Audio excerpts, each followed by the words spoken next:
We now come to the second reason why customers don't buy, that is, psychological biases. The human mind functions in some predictable ways, and this also impacts a customer's decision to buy. Experts refer to this as psychological biases.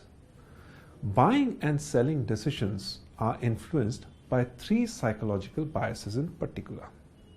These are perceived value, loss aversion, and optimism.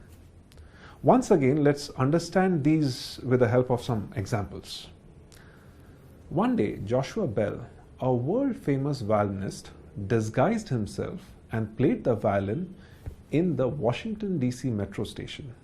A few people who walked past him gave him some money, and he ended up collecting $27 in 45 minutes. Now here's the twist in the tale.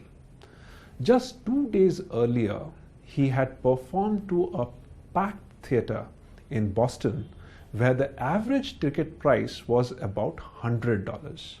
So what does this example tell us? It tells us what is important is not the value being delivered, but the perception of value delivered. In short, it means that the cost of a product or service is guided by its perceived value. If the perceived value of a product is high, customers will be willing to pay more. Now let's move on to the next bias, loss aversion. So what is loss aversion? If the customer already has a product which they are using, they won't like to give up the product for your new one. Losses are more significant to the customer than equal gains. And when planning to buy a new product, they'll first think about what they could lose if they buy the new product. We now come to the last bias, which is optimism. Before we get to it, here is some food for thought.